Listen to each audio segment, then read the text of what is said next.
কেউ চায় নাই এই সিরিজের সম্প্রচার করতে। আমরা টিভি অন করলেই দেখি ফাঁকা গ্যালারি ও হতাশাজনক পারফরমেন্স। স্পন্সররা মুখ ফিরিয়ে নিচ্ছে, ব্রডকাস্টাররাও আগ্রহ হারিয়ে ফেলছে। এমন পরিস্থিতিতে প্রশ্ন উঠছেই, বাংলাদেশ ক্রিকেটের মান আর কত নিচে নামবে? ভাবুন তো, 17 কোটি মানুষের দেশে, যেখানে ক্রিকেটটাকে খেলার থেকেও বেশি কিছু বানিয়ে ফেলা হয়েছে, সেই দেশে একটা আন্তর্জাতিক টেস্ট ক্রিকেট ম্যাচ সম্প্রচারিত হচ্ছে বিটিভি। না কোনো প্রাইভেট চ্যানেল, না কোনো ব্রডকাস্টিং চুক্তি। মাঠে নেই দর্শকদের কোলাহল, স্টেডিয়ামের গ্যালারি যেন ভূতুরে একটা শূন্যতা। এইটা কি সেই বাংলাদেশ ক্রিকেট যার এক একটা ম্যাচ মানে ছিল ঈদের আনন্দ? এইটা কি শুধু একটা ম্যাচের গল্প? আমার মতে না, এইটা একটা ভয়ঙ্কর বাস্তবতার প্রতিচ্ছবি। এটা সেই আওয়াজ যা চিৎকার দিয়ে বলছে বাংলাদেশ ক্রিকেটের মান একদম তলানিতে গিয়ে ঠেকছে। তাহলে প্রশ্ন হলো, এই পতনের পিছনে দায়ী কে? কিভাবে এই পরিস্থিতি থেকে ঘুরে দাঁড়ানো সম্ভব? আজকের ভিডিওতে আমরা বলবো, বাংলাদেশ ক্রিকেটে যদি বাঁচাইতে হয় ঠিক এই মুহূর্তে কোন কাজটা করতে হবে।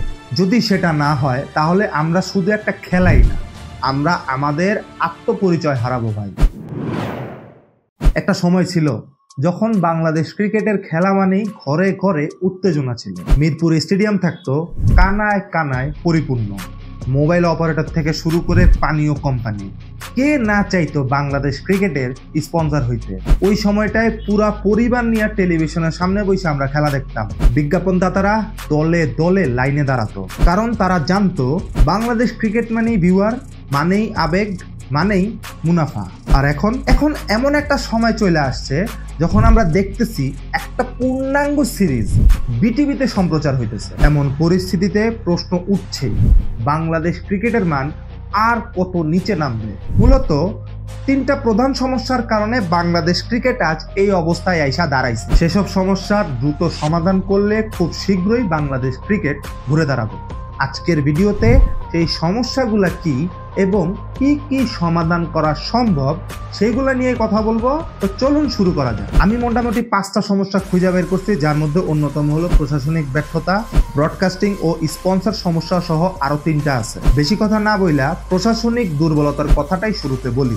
বাংলাদেশ ক্রিকেট বোর্ডের বর্তমান অবস্থা এক কথায় চরম বিশৃঙ্খল। পরিস্থিতি দেখে মনে হইতেছে সভাপতি সাহেব এককভাবে সব কাজ করতেছেন। এই নতুন বোর্ড দায়িত্ব নিছে মোটামুটি 9 মাস হয়েছে, কিন্তু অবস্থা দেখে মনে হইতেছে পুরা বোর্ড চলতেছে এক কেন্দ্রিক ভাবে, যেখানে বোর্ড প্রেসিডেন্ট নিজ থেকেই সব সিদ্ধান্ত নিচ্ছেন বলে মনে হচ্ছে। এর পেছনে বেশ কয়েকটা কারণ আছে। প্রথমটা হইলো বোর্ডের গুরুত্বপূর্ণ বিভাগগুলোতে কোনো পেশাদার লোক নাই, সভাপতির হাতে সব দায়িত্ব।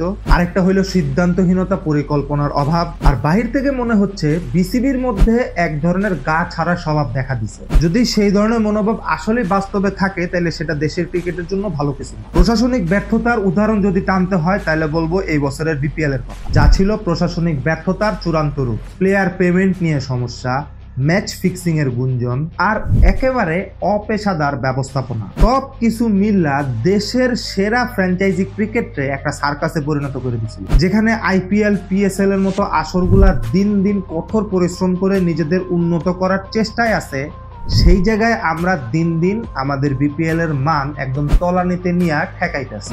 এই তো গেল প্রশাসনিক ব্যর্থতার কথা। এখন বলি ব্রডকাস্টিং এবং স্পন্সরশিপের সমস্যা নিয়ে।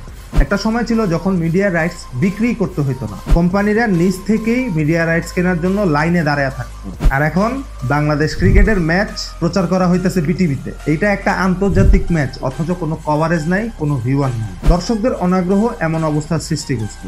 সেই সাথে স্পন্সরদের মুখ ফিরে নেওয়াটা কিন্তু আর্থিক ঘাটতির একটা অশনি সংকেত। এরপর 3 নাম্বারটা যদি বলি, দর্শকদের মনোবেদনা ও আকর্ষণ হারানো। একটা সময় ক্রিকেট আমাদের গর্ব ছিল, বুক ফুলে বলতে পারতাম যে ভাই বাংলাদেশ ক্রিকেট কি দুর্দান্ত খেলতেছে। আজ সেই ক্রিকেট অনেকের চোখে শুধুই হতাশা।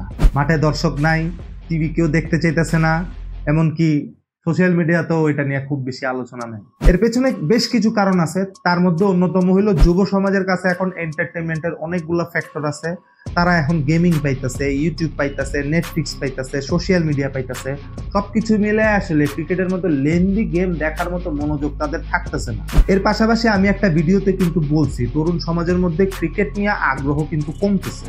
বাংলাদেশি অডিয়েন্সের মধ্যেও সেই জিনিসগুলো লক্ষ্য করা গেছে। আর সবচেয়ে বড় কারণটা হইলো বারবারের ব্যর্থতায় ভক্তরা হতাশ হয়ে গেছে। তাই লিটারেলি আমাদের যে ব্যাটিং লাইন আপটা আছে এটা লিটারেলি একটা ডিজাস্টার ফরমেশনে আছে। গত কয়েক বছরের স্ট্যাট যদি আমরা দেখি তাহলে খুব ভালো করে লক্ষ্য করলে দেখবেন 30, 40, 50, 60 রান হওয়ার আগেই বাংলাদেশের খেলা শেষ হয়ে গেছে। কারণ তখন 4-4টা উইকেট নাই, কোনো সময় 5টা উইকেট নাই, মাঝে মাঝে 6টা উইকেটও চলে যায়। তো এইরকম সিচুয়েশনে ভক্তরা কেন দিনের পর দিন, মাসের পর মাস ভিডিও করে যাবে? আমি নিজে ব্যক্তিগতভাবে ভাই অসংখ্য ভিডিও করছি যেখানে আমি প্রত্যেকটা ভিডিওতে বলছি যে ভাই মাসের পর মাস, দিনের পর দিন ব্যাটাররা খালি আসবে যাবে এটা মানে কন্টিনিউয়াস প্রসেস। লাস্টে বিরক্ত হয়ে ওই কনটেক্সটের উপরে আমি ভিডিও করা বন্ধ করে দিচ্ছি। সো দিন শেষে কিন্তু খেলোয়াড়দের মাঠের পারফরমেন্সই সবকিছু বলে দেয়। যদি তারা ভালো পারফর্ম করে তাহলে ক্রিকেটটা ভাই এই অবস্থায় চলে আসতো না। আমার মতে ক্রিকেটারদের মাঠে ভালোভাবে না খেলাটা খুব বাজেভাবে বাংলাদেশ ক্রিকেটে এফেক্ট করছে। 4 নাম্বার আরও একটা বড় কারণ ডোমেস্টিক ক্রিকেটের ভঙ্গুর অবস্থা এবং সেই সাথে নতুন কোনো ট্যালেন্ট না আসা। এই যে গত সপ্তাহের ঘটনা, লোয়ার ডিভিশনের একটা ম্যাচে স্ট্যাম্পিং কাণ্ড নিয়ে কিন্তু হুলস্থুল হয়ে গেছে বাংলাদেশের ক্রিকেট সিনারিওতে। বাংলাদেশ ক্রিকেট বোর্ড সভাপতিও অস্বীকার করে নাই ফিক্সিং এর বিষয়টা। সে স্বীকার করে বলছে যে বাংলাদেশ ক্রিকেটের লোয়ার ডিভিশনগুলোতে ফিক্সিং এর ইস্যু উল্লেখযোগ্য হারে হ্রাস পেয়েছে, কিন্তু পুরাপুরি শেষ হয়নি। তার মানে বুঝতেই পারতেছেন ঘরোয়া ক্রিকেটে কি অবস্থাটা হয়ে আছে। এর মধ্যে আপনার নতুন ট্যালেন্ট কেমনে খুঁজে বের করবেন? সেই সাথে ঘরোয়া ক্রিকেটের কোনো মান নাই এবং বছরের পর বছর বড় বড় স্পোর্টস অ্যানালিস্ট এই জিনিসগুলো নিয়ে কথা বলে গেছে। ঘরোয়া ক্রিকেটের খেলার মধ্যে কোনো প্রতিযোগিতা নেই। আর সবচেয়ে বড় যে সমস্যা সেটা হচ্ছে কোচিং, ট্রেনিং এবং অবকাঠামোগত অভাব আছে প্রচুর। 5 নাম্বারটা আমি ব্যক্তিগতভাবে মনে করি সেটা হলো সংস্কৃতি এবং মূল্যবোধের পর। ক্রিকেটটা এক সময় আমাদের আবেগ ছিল। আর্লি 2000 আমরা আবেগ নিয়ে ক্রিকেট খেলা দেখতাম, এরপর সেটা ব্যবসায় কনভার্ট হয়েছে এবং শুধুই ব্যবসায় কনভার্ট হয়েছে। সেখানে কোনো পেশাদারিত্ব স্থান পায়নি, কেবল টাকা কামানো, রাজনীতি করা এবং চেয়ারে বসে থাকা, এই হচ্ছে বোর্ডের কাজ। বিগত অনেকগুলো বছরে আমরা এটাই দেখছি। এটা কেবল প্রশাসনিক ব্যর্থতা না, এটা একটা সংস্কৃতিকে ধ্বংস করা। আমার মতে এতক্ষণ বললাম সমস্যার কথাগুলা, অবশ্যই এটার সমাধান আছে এবং সেই সমাধান নিয়ে কথাগুলো বলবো। আশা করি এই পর্যন্ত আসেন এবং আমার সাথে বাকি রাস্তাও পার করবেন কিভাবে এই সমস্যাগুলার সমাধান করা সম্ভব এবং বাংলাদেশ ক্রিকেটে আবার কিভাবে পুনরুজ্জীবিত করা সম্ভব। শুরুতেই বলি প্রশাসনিক ব্যর্থতার কথা। সর্বপ্রথম যে কাজটা করতে হবে সেটা হলো পেশাদার ম্যানেজমেন্ট টিম গঠন করতে হবে, যাদের প্রথম কাজ হবে বাংলাদেশ ক্রিকেট নিয়ে কাজ করা। আগডুম বাগডুম যত রকম অন্যান্য কাজ আছে সব কিছু বাদ দিয়ে তাদের শুধু ক্রিকেট নিয়ে কাজ করতে হবে। সে লক্ষ্যে বিসিবিতে দরকার প্রফেশনাল লোকদের নিয়োগ। এর সঙ্গে সাবেক ক্রিকেটার এবং স্পোর্টস অ্যাডমিনিস্ট্রেটর বিশেষজ্ঞদের নিয়ে কাজ করতে হবে। তারপর বলবো ডোমেস্টিক ক্রিকেট নিয়ে। এই সিস্টেমটার আসলে একটা আমূল সংস্কার প্রয়োজন, একদম গোড়া থেকে একটা কঠিন লেভেলের সংস্কার প্রয়োজন। কারণ ডোমেস্টিক ক্রিকেট এমন একটা জায়গা যেটা নিয়ে অভিযোগের কোনো শেষ নাই।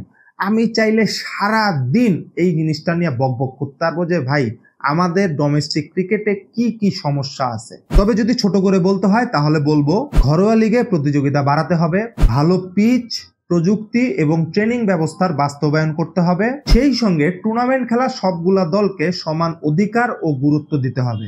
অতীতে আমরা দেখছি বাংলাদেশের ঘরোয়া লিগগুলাতে যে কোনো 1-2টা টিমরে অনেক বেশি ফেভার করা হইতেছে, হোক সেটা ব্যবসায়িকভাবে হোক সেটা রাজনৈতিকভাবে, এবং অন্যান্য দলগুলোর প্রতি বৈষম্যমূলক আচরণ করা হয়েছে।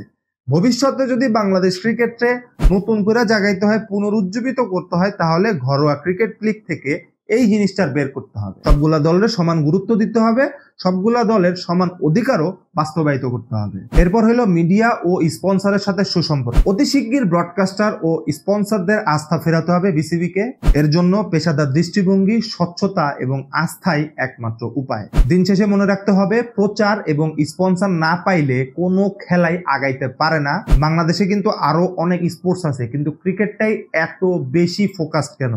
কারণ এখানে প্রচারও হয় এবং পর্যাপ্ত পরিমাণ স্পন্সরও পাওয়া যায়। কিন্তু যে অবস্থা চলতেছে এটা যদি কন্টিনিউ হইতে থাকে তাহলে বাংলাদেশের অন্যান্য স্পোর্টস এবং ক্রিকেটের আর কোনো পার্থক্য থাকবে না। আরেকটা সমাধানের রাস্তা হলো তরুণদের আকর্ষণ করা। দেখেন, ভিডিওর মাঝামাঝি একটা সময় বলছিলাম যে তরুণদের কাছে এখন এন্টারটেনমেন্টের অনেকগুলা ফ্যাক্টর আছে।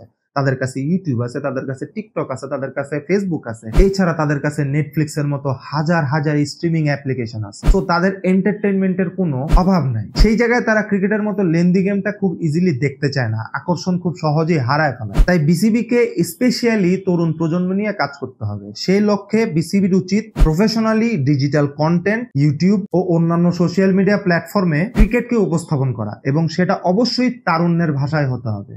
গটবাদা সংবাদের মতো করে উপস্থাপন করলে হবে না, নতুন প্রজন্মকে নতুন প্রজন্মের মতো করেই কন্টেন্ট উপস্থাপন করতে হবে। তরুণদের ভাষায় যদি তাদের কাছে না পৌঁছানো যায় তাহলে ক্রিকেটের জনপ্রিয়তা বাড়বে না, বরং দিন দিন কমতে থাকবে। বাংলাদেশ ক্রিকেট এক সময় ছিল স্বপ্নের নাম, কিন্তু আজ পরিস্থিতি দেখলে মনে হয় এটা একটা দুঃস্বপ্ন। কিন্তু আমাদের হাতে এখনো সময় আছে। দ্রুত যদি বদল আনা যায় তাহলে ক্রিকেটের সুদিন কিন্তু ফিরতে বেশি দিন লাগবে না। যদি এখনই আমরা বুঝি যে ক্রিকেট শুধু একটি খেলা না, এইটা আমাদের সংস্কৃতি, পরিচয় ও ভালোবাসার অংশ হয়ে গেছে, তাহলে সবকিছু ঠিকঠাক হতে বেশি সময় লাগবে না বলে আমি বিশ্বাস করি। এখন অনেকে বলতে পারেন যে ভাই, আমরা তো খেলাই জিততেছি না, ব্যাটাররা যাতা ব্যাট করতেছে, খেলার মান নষ্ট হয়ে যেতেছে, এমন অবস্থা থেকে বাংলাদেশ ক্রিকেট ঘুরে দাঁড়াবে কেমন? তাদের কাছে আমার পাল্টা প্রশ্ন, 2003 সালের বিশ্বকাপে বাংলাদেশ ক্রিকেট একটা ম্যাচও জিতে না, কিন্তু সেই সময় ক্রিকেট নিয়ে আমাদের যে আবেগটা ছিল, বর্তমানে সেই আবেগটা কি আছে? একটু মিলাইয়া দেখেন। যদি মিলাইতে পারেন আর যদি আপনি উত্তরটা খুঁজে বের করতে পারেন তাহলে অবশ্যই কমেন্ট করে আমাকে জানাবেন। আজকের ভিডিও এই পর্যন্তই। সবাই ভালো থাকবেন, সুস্থ থাকবেন। আল্লাহ হাফেজ।